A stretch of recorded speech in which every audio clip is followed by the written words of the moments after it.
Hello everyone, I am Lex. And I'm William. He's sitting back here, he's going to join me in a minute.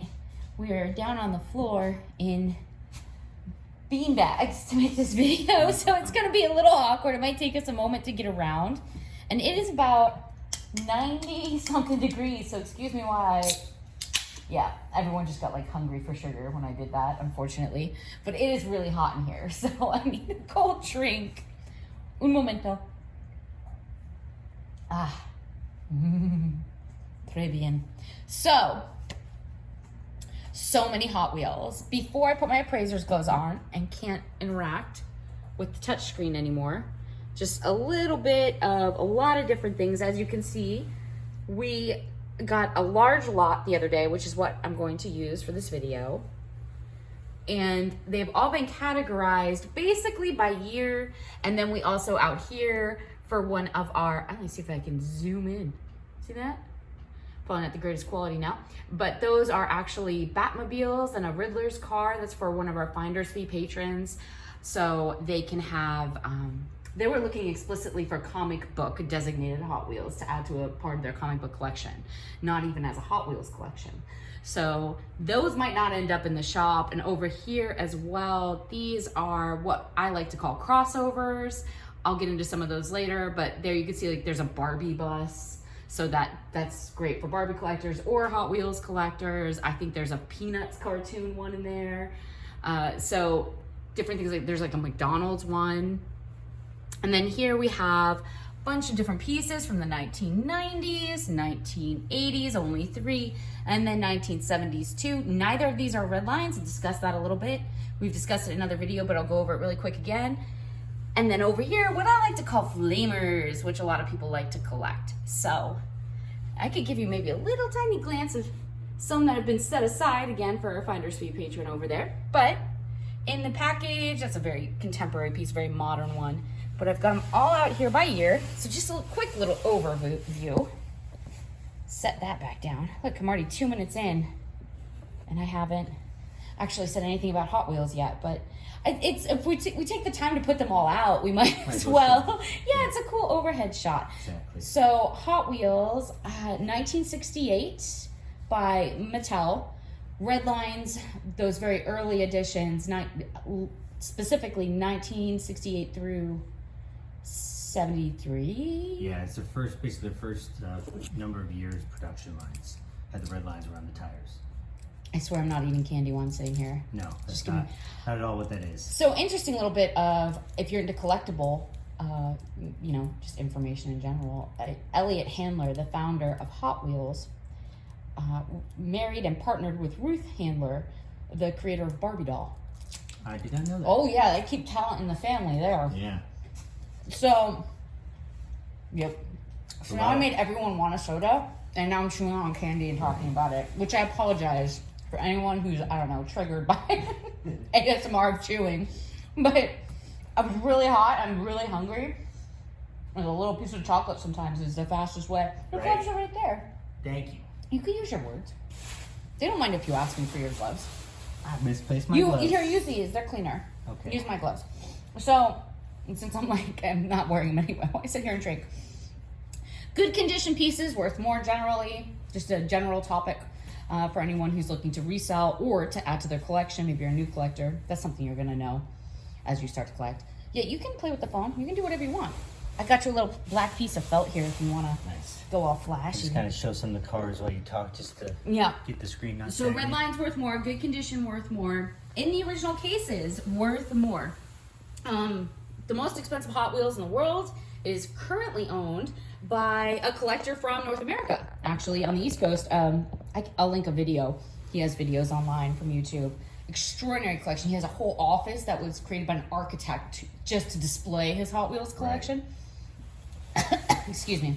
And that's why you don't eat chocolate while making a YouTube video. But he owns, what is it called? The Beach Bomb, the pink Beach Bomb. So bright pink VW with a surfboard sticking out the back. Only 2 of them known that have ever been bought and sold on the market. and they were originally produced. It was Mattel's first attempt at VWs, which became highly desirable. Right. And then it was pink because it was an attempt to reach out to the more feminine children and see if they could get them to also buy the cars back then. Yeah. $150,000 a piece for one? Yeah, just for the one pink beach bomb that he has in his collection. Is that the most expensive one? That's the most expensive one in the world. Wow. Yeah, and he has there's two known pieces, and he has the one that's in nicer condition. And I'm sure the other owner is out there cringing that I'm saying that, but it's just what they're insured at and what they're known to be. So, and again, your collections, whether it's fine porcelain, oil paintings, or Hot Wheels, when you start getting into the hundreds and thousands of dollars, insure your collections. Protect and insure all of your beautiful collections. Most common question I get asked, are they worth more in the package? I think I already said this. Yes, they're worth more in the package. Mint condition with any collectible is worth more. Now, are they less fun to play with? Yes, they are far less fun. And to be fair, it depends on how the collector collects. A lot of collectors don't want them in the package and will take them out of the package anyway because they have display modules. Right. And they have, so that's something to think about. It's not like it's always going to decrease the value that is no longer mint. Yeah. But a collector might not always care. So in that sense, it might not decrease the value. Right. And you might not have the option of getting a piece in your lifetime that is in the package as a collector. So you might have no other option but to buy one that's out of the packaging. Right. Especially with a lot of the much older pieces. Makes where sense. there aren't known pieces maybe in a collection that the collector hasn't insured them for the next 50 years and they have no intention of ever selling. Right. So that's something, I don't know, just to be aware of. But yes, generally in the package, worth more. Something to think about too is real avid collectors get two pieces. So if you're a collector and you're buying them new to start a collection today, buy two of the same thing. You can take one out of the package, you can play with it, you can enjoy it, you can display it, and then you keep one, what it's called shelving. You buy one to shelf, right. You set it aside. That's not the mint one that accrues value over time. It's kept perfect no matter what. I would also suggest, if you have the option, to store them in two different places. Yeah. Because I've seen people's homes burn. We live in California. Both William and I live in California, but also in other parts of the country and all over the world now, places burn. One of the ways that antiques and vintage objects get lost to history is when a property burns. So if you have the option of putting someone in a lockbox or a safe box at grandma's in another state or something, and then keeping one with you where you have access to it, that's just, I don't know, it could be worth it, because if one gets lost or damaged in some horrible tragedy, you might have now just stored the only other one somewhere else. Yeah. But generally, avid collectors buy two, one to keep mint. Sometimes the packages themselves are what is worth value with certain pieces. So that's another reason to maybe keep it in a package, is like the funny car. It's the actual correct package is what makes it valuable. The car itself inside the package is not what people are paying for. Good tip. Yeah. I think it's the 271 funny car. So again, if it's not in the right package, if it's a fake or a mock-up or a later, not the authentic original piece that collectors want, then no one's going to buy it probably for very much at all anyway. Some cars are worth large amounts entirely out of the package no matter what. Kind of like I said before, there might not be another one on the market anywhere. Right. Some Mattel Hot Wheels might... It's especially with the red lines, I find. You're not going to have an easy time getting those off of a collector in a package. Right. So if you're trying to start a collection or add to a collection, especially if you don't maybe have the resources to spend hundreds of dollars, there are a lot of collectors out there willing to spend quite a bit of money for them out of the package, and not always even in perfect condition. So they can be worth quite a bit out of the package. So when I'm saying like it's always worth more in the package, that's true, but certain pieces can be worth quite a lot. Yeah. Even a little bit worn and damaged, even out of the package. That makes sense, because I mean these toys are basically designed to be played with, so you'll see a lot more of them out of the package than in. Yeah, but that's also what makes the ones in the package worth more. Is more rare. A lot of people are tough on their toy cars when they're children, so they can be, when they're in better condition. There's a collector mark, I'm probably pronounced Zarnock. He has videos all over YouTube and one of the great things about this hobby is I find this is so boring. It's just like me talking. Yeah. But one of I feel like I should like pick up the phone and move around. But they want to share information. Right. The better collectors, the people with huge collections and information, they make videos, they share information. The younger teenage collectors do the same thing. They make it publicly available.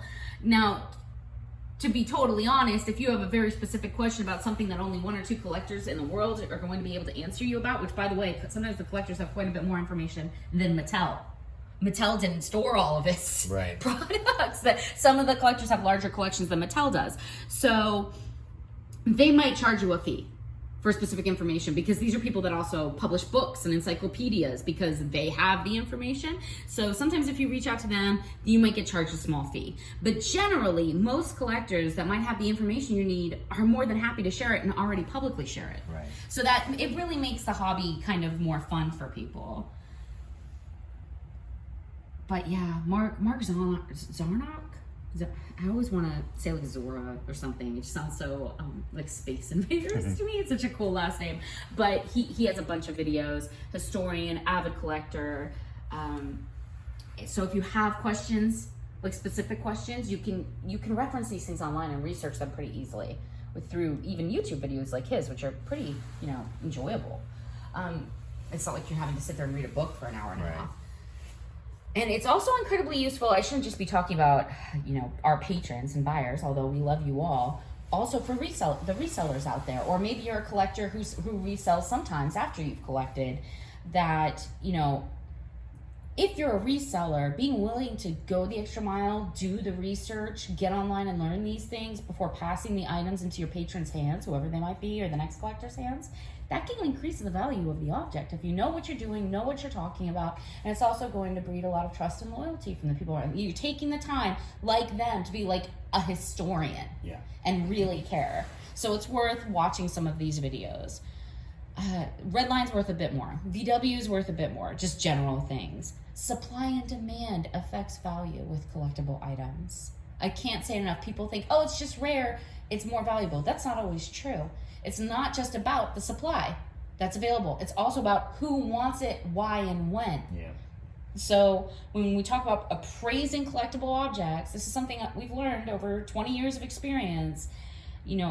If more people currently want the red lines from the 60s or 70s, and they are fewer in availability, like there was an upward trend in the 90s from people that are kind of aging into the 40s and 50s wanting to rebuy the red lines from their childhood. Suddenly, not just the supply was limited, but the demand skyrocketed a bit. Yeah. That increases value. But if they hadn't wanted those pieces, if they had wanted, I don't know, specific novelty pieces, then the red lines probably wouldn't have jumped as much. Makes sense. So you're always thinking about supply and demand.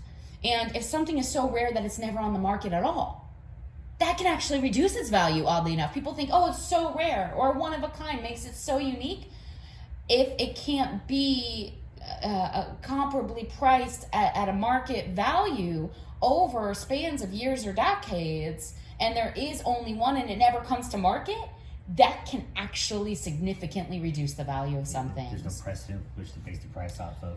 And why isn't it moving? Yeah. Why isn't it trading hands? If there's only one, how collectible can it be if only one person can ever own it at one time? Mm-hmm. So people might not show a lot of interest in it in general, even at, say, an auction. So it's one of those things that you have to think about. It's not also just supply and demand, but also how often is it on the market?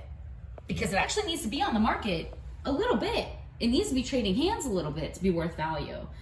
And that's just true of any collectible. It's one of those things I see a lot of, like new resellers kind of getting hung up on because they haven't been taught an appraisal. And they'll think, oh, it's a one of a kind or it's the only one in existence, and then don't understand why no one wants it. It's like, well, because it's hard to evaluate.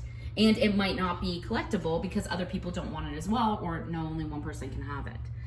So if something is so rare that it's never being bought and sold in the public sphere at all, that can significantly reduce value. It can't be assessed, and it can't be comparable, to other things in demand on the market. Makes sense. So when it comes to collecting, Hot Wheels. Everyone has their own method of collecting. So you have things called hunts. So some of the lingo out there for all the people wanting to learn about it for the first time. There's what's called, like mainline or just regular hunts. And then there's what's called super hunts. Redline, by the way, sometimes referred to as RLs. It's almost like biker lingo or swimming lingo. Like this collectible hobby has almost its own terminology base. So treasure hunts began in 1985. They were printed on the case. There's a 67 Camaro from 1995 with the treasure hunt text on the case. When you see the hanging cases for Hot Wheels, they're always like a cardboard with a little hanging tag, and they come long or short, which is another term, short cases versus long cases. But that Camaro, $1,300. And that's in 1995. It's not a red line. Right. And it's not a super hunt. It's just a treasure hunt. So it kind of depends. You kind of have to know what you're dealing with, what you're looking for, and how much people want them. Obviously, things like Camaros, I see Corvettes, Mustangs, Ferraris, Lamborghinis, more sought after in general, just across the decades, even if they're just mainline and not even a hunt. Right. So super treasure hunts, and VW buses as well, I should say that. VW and the super vans, flaming super vans, and anything VW really tends to be a little bit more desirable when it comes to Hot Wheels, the bugs. So super treasure hunts, newer pieces. Super treasure hunting has been around since 2007 when Mattel started that. So there are still regular treasure hunts in production, but then there's also super treasure hunts, which is like for every 10 treasure hunts, one super. Right. So the more again, limiting it, making it a little more difficult to find. First clue when you're looking for these pieces, if you're looking to buy them new, we're not always just selling our own objects. We're trying to help people. Yeah. So if you maybe want to get into, maybe you have a 10-year-old who wants to get into collecting, and you're going out there saying, I'll buy two. I'll buy one for you to play with and one for you to store until you're 50. This is one of the ways that you can tell these objects. Super treasure hunt pieces are going to have... first of all, it'll always say treasure hunt on the card. The super treasure hunts will say super treasure hunt on the hanging card, and they'll sometimes show a gold logo instead of just a black logo. It'll put like the ST super treasure hunt in gold, or it has like a little spiral type logo in it. Sometimes you can't see that logo. Sometimes it's hidden just because of the way they're printed behind the car itself, and you can't tell if it's gold or black. When you look through that clear window, sometimes you can't read it anywhere on the card. And I've actually seen cards where the logo somehow didn't get printed on the card at all, even though it is a super treasure hunt or treasure hunt.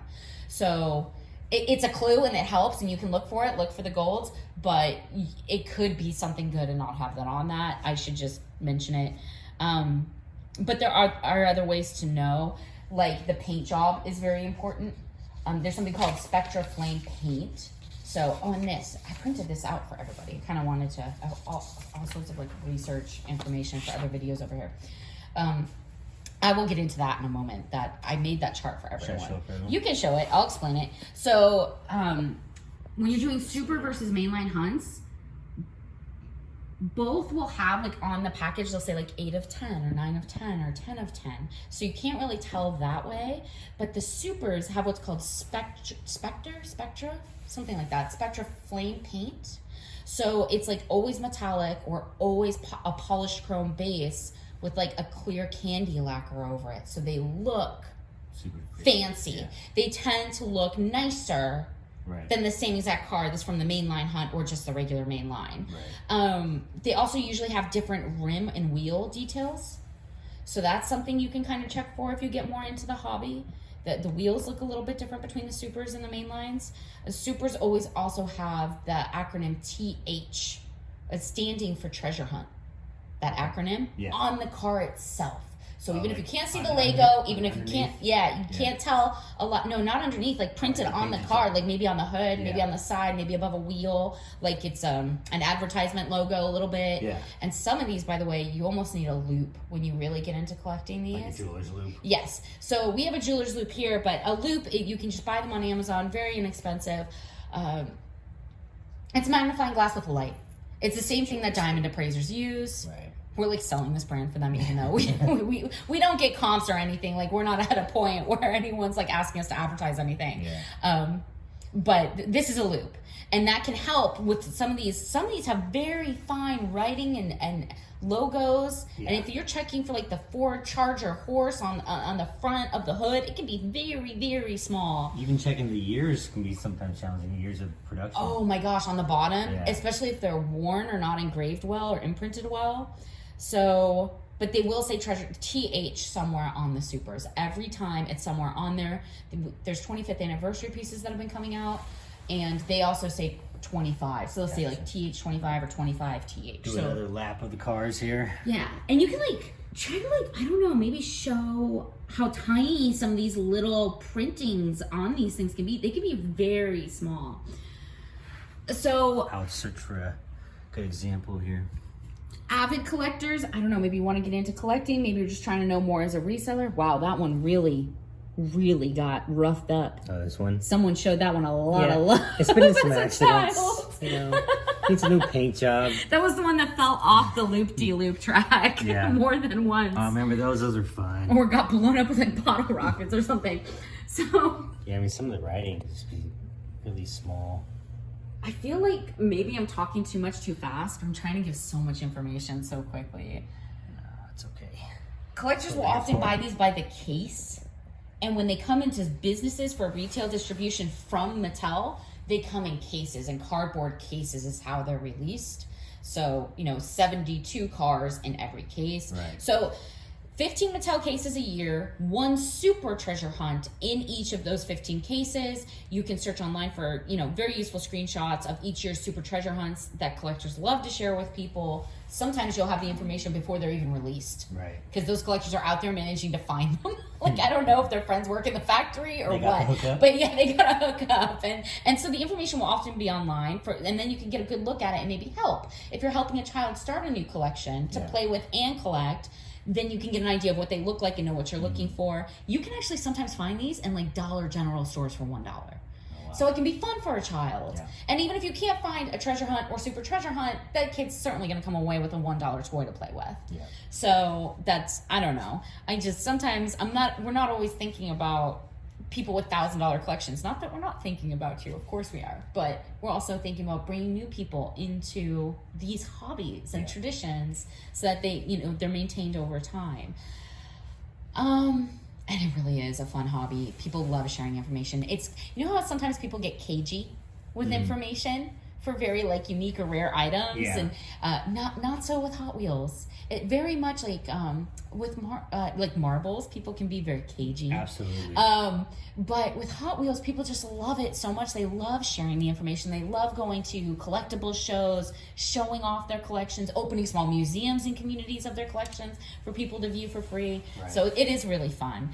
Lamborghini Supers can be very highly desirable. I think I mentioned that. Things like Corvettes, Mustangs, Hummers, Cougars, Camaros. The fancy cars, basically. VWs, evaluation of these pieces, it really does depend on each and every different car. So it's very hard to make...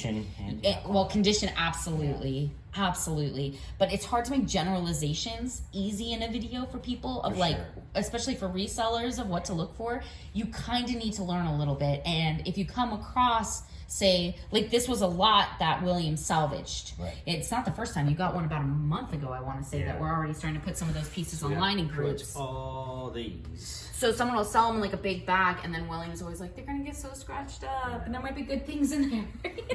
So if you get a big lot, you really start to, you have to almost do this. You have to break them down, kind of know what you're doing, and start looking for the pieces that you don't want to resell in a lot to get scratched or damaged. There's pieces that are worth more and they're more collectible to people. I would also say, if you're starting new, buy what you like. You don't have to follow anyone else's lead as far as collections. Right. And you don't have to have a super huge collection for it to be valuable or accrue value over time with these. I mean, it's, whether I personally like I like the Ferraris and that type too, but the super colorful ones. I like that big one. I don't even think that's a replica car. It's just kind of a fancy, almost like from a video game. Yeah, and it reminds me of colors are Tron. awesome. It does. A little bit. It's got a Tron vibe, especially the rims. But yeah, they're just, buy what you like. That, you can't just search for what's going to accrue more value. You can, but, they are supposed to be fun as well. What's point of collecting if you don't enjoy it? Yeah, exactly. You're not going to keep doing it, or, right. And what you like is very likely what somebody else is going to like. True. So just because you're getting ahead of that line and saying, I don't know, only collecting Audis, only collecting Hummers. 20 years from now, someone's who is an avid Hummer owner might really want that collection. Because if you liked it, there's probably other people that like it. So yeah, get what you like, absolutely. And I would not, if you're buying for a child, I would focus on finding some tracks. When I do gifts of these for children, first of all, children love them, just across the board. They are fun, they are endless entertainment. I loved them when I was a kid. Well, you had the micro machines, you didn't have the Hot Wheels. But a little bit Hot Wheels. We had any of the toy cars, and they're super fun to play with. Oh, you had Hot Wheels too? I had some Hot Wheels. I was never even given the option. Isn't that a tragedy? That is sad.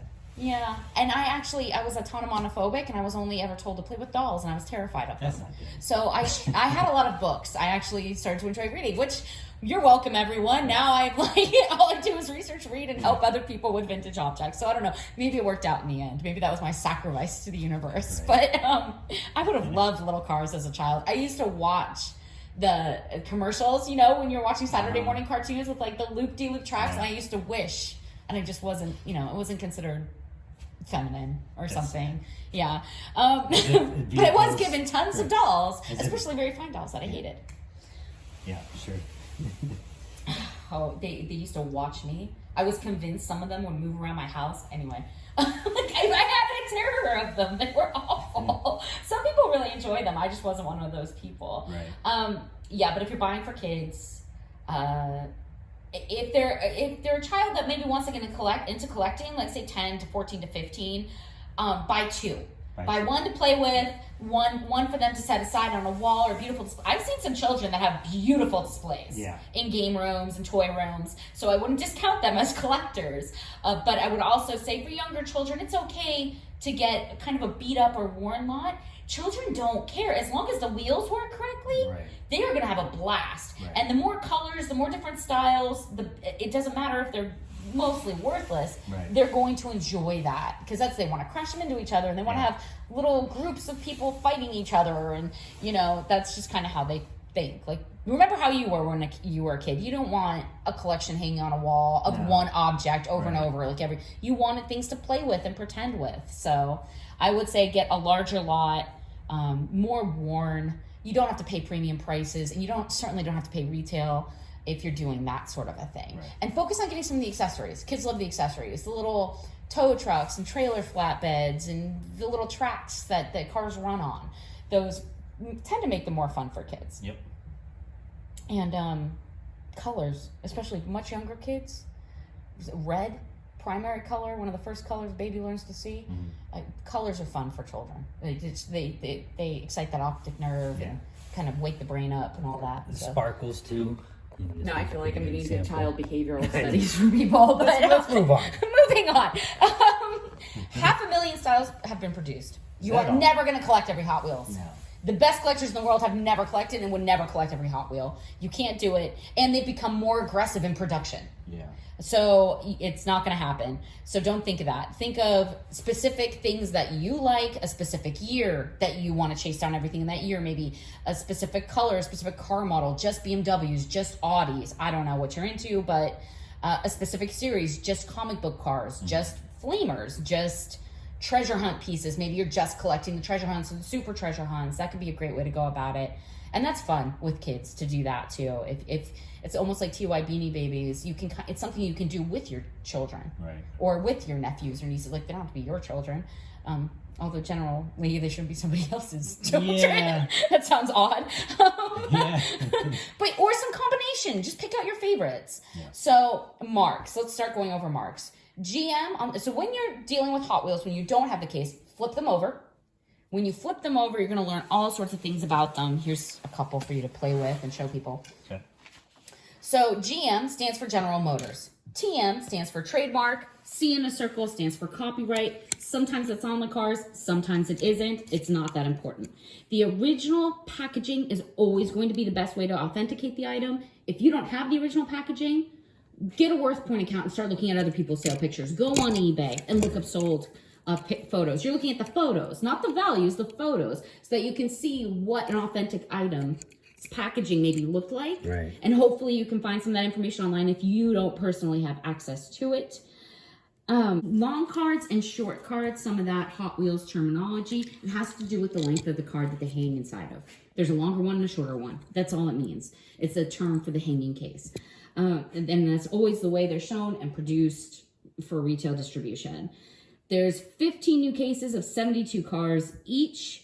And that's just how they're released by Mattel currently to retail distributors, whether it's Dollar General or Target or wherever. That's how they're coming to these stores. And avid collectors will go buy one of each case. And if possible, buy them straight from Mattel before it hits retail distribution so that they can pull out what they call their grills, their unicorns, or seek out the box that has the treasure hunt and the super treasure. Right. So, wow, I'm only talking so much, I'm running out of oxygen. There's a lot of information. There's a lot of information with these. Yeah. So, the cases are lettered sequentially and alphabetically. If you're getting it in a case, yeah. So, but there's no I or O in that lettering. So those are missing from the lettering because the I can look like a 1 and O can look like a 0. So a lot of times when you're seeing distribution of retail stuff from Mercantile, they will remove I's and O's if they're using sequential codes, simply because it can be confusing. And not just with Hot Wheels, that happens with a lot of different creators of all sorts of objects. That makes sense. Yeah, pro tip, really kind of confusing in-depth pro tip. But kind of like they don't have B batteries because it sounds like exactly. stuttering.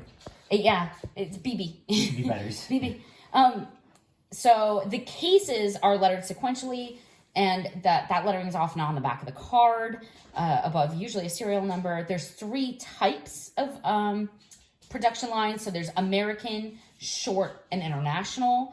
American only cards. So when you're looking at the hanging cards that these cars come in, they have English on the back. They won't have any other languages. They will only have English. And they'll usually have, not usually, they always have a guaranteed for life badge. So there will be a little logo colored badge up in the corner that says guaranteed for life on the American ones. And the short and international ones will not have that. So if it says L2593, that's an American only case. If it says C4982, that demarks it as an international case. If it says 5785, that means it's a short card case. So it sounds really confusing, but if you can at least just remember L followed by numbers, American distribution, C followed by numbers, international distribution, just numbers, short card distribution. Right. Instead of long hanging cards. There's lettering on the top of American only cards, and the last letter will always show you which case it then belongs to, which is you see this on the bottom of the cars as well. There's like letters and numbers, and it's kind of like, what do they all mean, right? So when you're looking at an international, it'll just have a number at the end, and that doesn't help you figure out which case release it is if you're trying to hunt by case. So here's what I would say. Flip the car over, right? The name of the car is given. That's one of the things you're always going to see. So what's the name of that car? Corvette Grand Sport. There you go. Now, if you see a -4, that just means 4-wheel drive. If you see a -2 somewhere on it, it means 2-wheel drive. Not all of them have that. Yeah. Some of them do. Again, trademark just means TM means trademark, right? You might see that. You might see GM for General Motors. That's all that means. Yeah. Now, letter and double numbers began in 2008. And so A, at that chart that William was showing, stands for 2008. And then, so sometimes they'll have the actual year the car is produced imprinted right on it. Yeah. Sometimes they don't. So when they don't have the 1994 or whatever, when it doesn't say the actual year of the car, and you're like, well, I have no idea what year this was made, what it will have is a letter followed by a number. And so what you're looking at there is A stands for 2008, and then they go alphabetically in sequence year after year. So if you think like A is 2008, B is 2009, C is 2010, you can just keep going. Right. So now you know what that means. Sometimes they're in ink too. So this one says L9923, so that would be 2018. It says, wait, what? L what? 99. Let me double check it. L99. L9923. Right. So that's which letter are you looking at? Sorry. Let me see for a second what you're looking at. Yeah. You take this. It can be hard to see these undercarriages. Yeah, no, that's not. So that just means American production. Okay. So look above that next to Mattel. So now I'm kind of teaching you how to do this. Yeah, it's helpful. Do you see the letter and number next to the word if Mattel? I can get it in the light correctly. Yeah, J30. That's the year. Gotcha. So it's a J, which means 2016. 2016. Yeah. Now, and the 30 refers to the 30th week of 2016. Okay. So that's actually what that means. So the long sequence, where it's a letter and then a long sequence, what type of case did it come from? Okay. One letter followed by two numbers will tell you the year. That's a lot of information on the bottom of these. There's actually quite a bit. Yeah. So that's what I'm trying to tell everybody. Yeah. Because I know it kills people and they're like, it has no year on it. I found one that has no year on it. Yeah. This is how you find. And I'll have William just really quickly do like a prolonged shot of that so people can pause the video and screenshot it for like their iPhones. Yeah. So you have quick reference material. So if it says A22, that's a 2008 from the 22nd week of 2008. That's literally what it means. If it says F13 or I don't know, 12, then that's a 2013 that was produced in the 12th week of 2013. Okay. So this can help you. And I did take the time to print it out, so I hope everybody enjoys it. I'm not trying to be confusing, like rattling off numbers. I just know there are people out there, especially resellers, that want quick and easy reference material to be able to look up years so they can punch it into Google or WorthPoint or eBay and see what these items are worth. And that's important to them. And so do collectors. Collectors want to know when they come across new things. I think this is long enough. Yeah. If you find, some people actually will seek out A1s. Which just means when they transferred over from putting years on the cars to using this record model. So it's from the 2008 and it's the first week of 2008. Right. And that can be a fun thing for people to look for in their own collections at home. If you just happen to have an A1, you can look through your stuff and see if you have one. It's kind of fun. Pretty cool. What else? What else about Hot Wheels? There are color changing Hot Wheels. I'm not going to dip all these in water. And there are actually quite a few of them. So the hotter it gets, it changes colors? No, it's almost like you have to dip them in warm water. They require water. Yeah. But, and of course, they're more modern. Like, there's not 72 color change, like 1972 pieces that change colors. It's all newer versions. But if you're purchasing for a child, that can be one of those things to look for. Because that's fun for kids. When you are purchasing for a child, I would say, again, try to find some tracks. Try to find some of the tracks that are in good condition.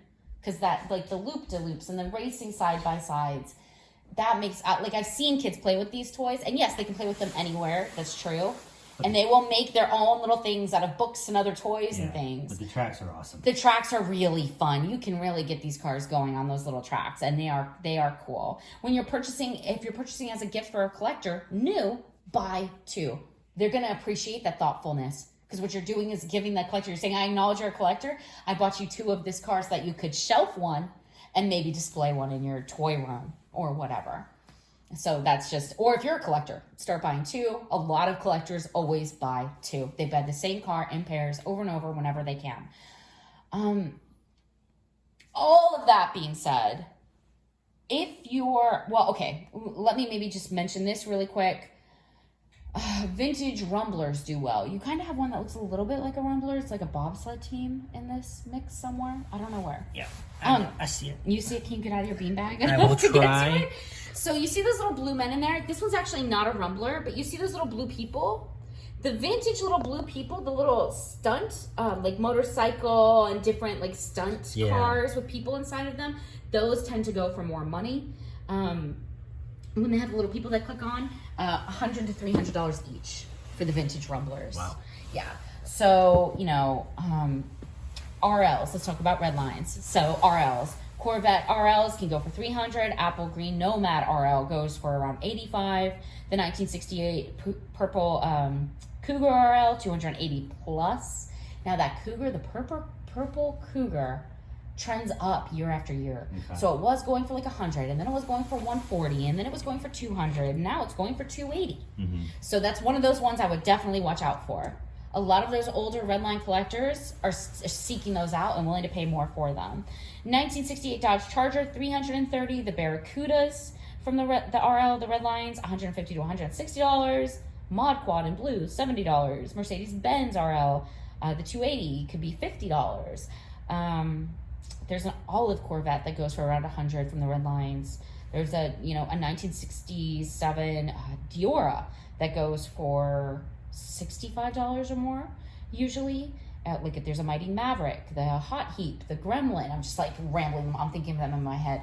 All worth about $70 each. So if you're looking at large lots, just things to maybe start searching on Google and knowing what they look like. So at the very least, you have 10 or 15 cars in mind where you can spot it on site. Yeah. Now, if you're collecting like now, modernly, like today, or purchasing for a child, super hunts, treasure hunts, fun. Okay. Things they like, fun. Purchase in doubles so that they can have one for later in life. And if you're purchasing for yourself, go after what you like. You know, so over there, like we have a finder's fee patron, which just means they're paying us that extra 5%. They sent us an email with some pictures and some information. I am actively looking for comic book memorabilia. You know, Hot Wheels being one of those things. So those are all Batmobiles and a Riddler car. Yeah. Even out of the case, they want it. It's because they're going to use it for display with a larger, Batman, I imagine, superhero collection. Yeah. I gotta tell you, these beanbags, kind of hard to maneuver. Yeah, this is like, it's tough being on this floor, but there were so many pieces. And then crossovers. Cartoons, we have some over there, like McDonald's, things that have advertisements. There are cartoon crossovers that I can tell you now. Well, first of all, there's vintage ones that are already worth a little bit more and will be worth more going forward, like Yogi Bear, Scooby-Doo, and Ghostbusters. Yeah. Right? So, vintage cartoons and movies. A famous NASCAR driver's car with the advertisements on it. Yeah. Things like that. But if you were buying now today, what can I keep an eye out for that I might get for $5 to $10 retail now that's going to be worth $20 to $30 later? Now, these things aren't always super accurate to predict, but I can try. Remember, I'm human. I make errors. I made a whole video the other day where I kept referring to bronze as brass and brass as bronze for some reason. I switched them in my head. To be both kind of shiny. I mean, I'm sure it's going to be hellacious for whoever's watching that video later, or at least they're going to be going, "Oh, well, no, that's not right." Right. And they're going to be kind of in their head going, "Oh, what are you talking about?" the whole time. Come on, Lex. But I transposed the words and I did the whole video. I'm human. I make mistakes, but I have quite a bit of experience predicting trends and predicting them well. Right. I have made quite a bit of money predicting trends, buying things at regular retail, and within just 10 to 20 years, selling them for quite a bit more. And that takes a little bit of appraisal knowledge. It's socio-cultural knowledge. Yeah. What you're doing is you're looking around at what is important during a time period right now in the moment you're in, and needing to know what people are going to want later. You're going to predict that trend. So I would say the cartoons like Rick and Morty, there are Rick and Morty Hot Wheels. Those will be worth more later. I am almost certain of it. I've seen the movement towards Rick and Morty already across 30 and 40-year-olds and very famous celebrities. So they will uptrend. Mario Kart. If you have played a video game in the last 20 years, you're in love with Mario Kart. And think of and they're on Mario Kart. Hot Wheels. So it's a car, but it's also the video game. Yeah, it's also highly popular, and it's also the memory of playing with the little white box system. Wii, yeah. Right, which will not be around forever. Right. So that's something I would look for if you can get your hands on those. And they're like $5 to $10 now. Yeah. So I'm telling people this is what I'm buying at retail cheaply now to hold on to for 20 years because I know They will be worth more. And again, I'm not perfect, but just trying to share that information with everybody. Monster trucks, the die cast ones that are model size, not the big plastic junky ones. Yeah. But monster trucks and monster truck rallies are having a huge uptick in popularity in the 2000s. I think a lot of that has to do with Rocket League. So anything that looks like that in the finer quality Hot Wheels, I would get your hands on that now if you can. If you're starting a new collection or want it to accrue value over time and not spend a lot of money, Yeah, I agree. it's going to take time. Yeah, it does. But I it's extremely popular across generationally, and it's likely the future of all online sports gaming. I mean, millions of dollars, and the NBA is already on board, and people are going to want to remember it. So if Hot Wheels tomorrow started producing, say, a celebrity influencer Rocket League trophy winner's car for the year that they created in Rocket League, I would snap that up. Absolutely. Right. They're not doing that, but now that I said it, watch it happen. I'm not kidding. Yeah. Like, sometimes I say these things and then I watch it happen. I agree. Yeah, they will. They will. Just give them a minute. They're going to figure it out. Customized, and that'd be awesome. And it's also going to be like, oh, I remember playing in that tournament, or I viewed that tournament. They have amphitheaters where people are going to these VR events. Like, it's a big deal. Yeah. So, and it's also, in a way, like a historic point of interest for the whole video game memorabilia and the onset of sports gaming and VR gaming and all this other stuff. A lot of money in that. Like, I keep my ear to the ground, and my gosh, I think at some point live played sports will be obsolete, and that will be the only sphere left. Well, there's more opportunities for people too in that sphere. Like, you don't just have to be LeBron James type of athlete. You can have talent, but it's going to be much more widespread. Yeah, and often talent that now millennials, Z-Geners are more interested in than LeBron James. Right. Not to say anything about physical athletes, their prowess and their dedication, and LeBron, that you just happened to mention his name himself, an incredible player.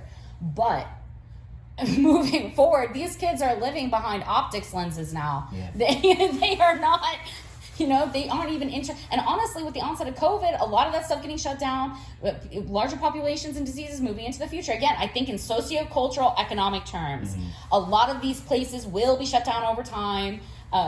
There's going to be more diseases, not less. There's going to be larger populations, not fewer. Being in mass groups is not a great thing right now for a lot of reasons in a lot of countries. So...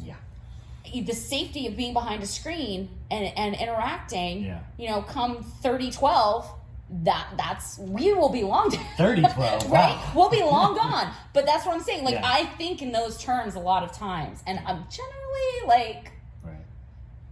generally not wrong. So, Rocket League stuff, monster car stuff. If they start coming out with hybrids, snag some of those. Yeah. You see Hot Wheels.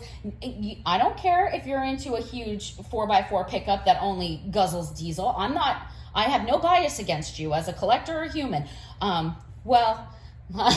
Maybe I do. But I'm just saying, it's not about you liking it when it comes to that. Yeah. It is a moment in history. It's the transfer in automotive history from gas power to electric vehicles being represented in miniature form. So if you see Teslas start spinning out of Hot Wheels, the first editions of those are going to be worth more money later. I actually can't believe that there aren't any yet. Probably haven't licensed it yet. I mean, it's going to be another one of those things that I just predicted. It's going to happen in 2 years. And if you happen to watch this channel and maybe grab some that you saw on a dollar store shelf, you're going to be like, yes. You're going to have to wait. You're going to have to wait 20, 30, 40 years. Right. But it's going to be worth it. Also, I don't know. What else? Like, superhero cars. But not just older vintage pieces. Of course, vintage pieces. As you can see, we have a collector that those won't even go to the shop because they already requested them.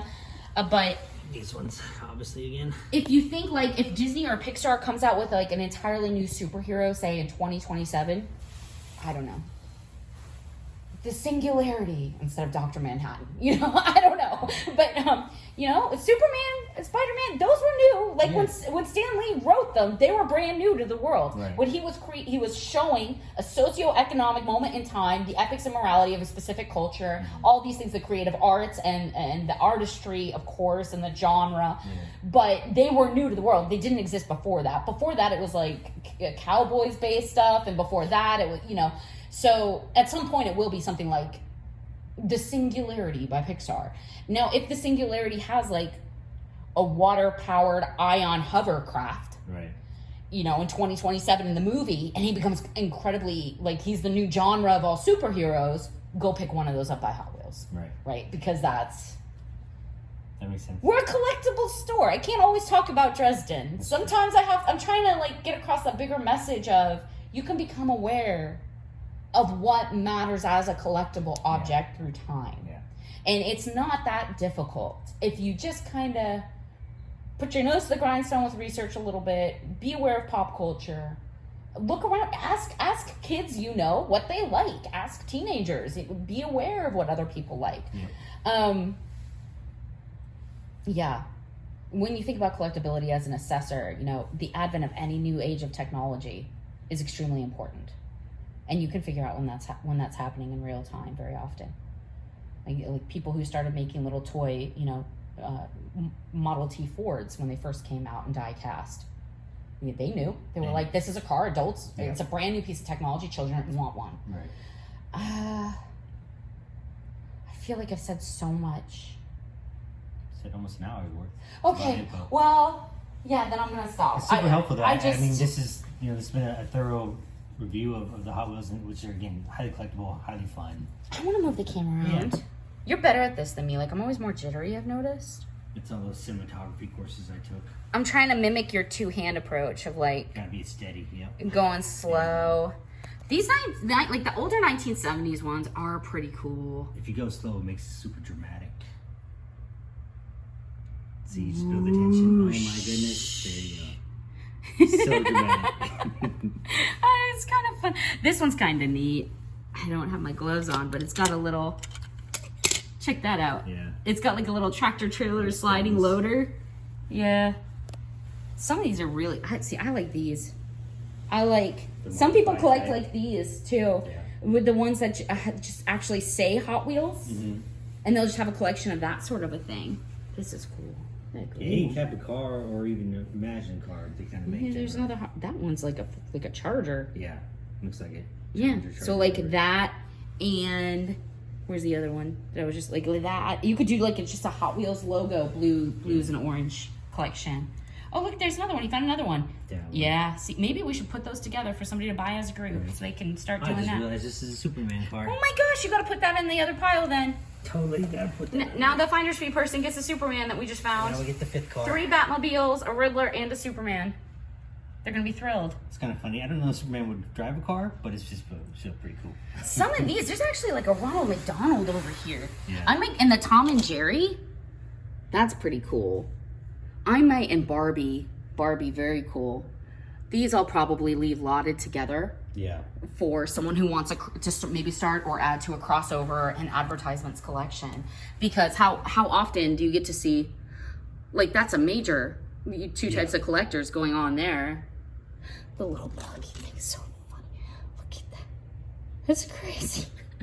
There's so much detail on some of these. So many varieties. I really like that one.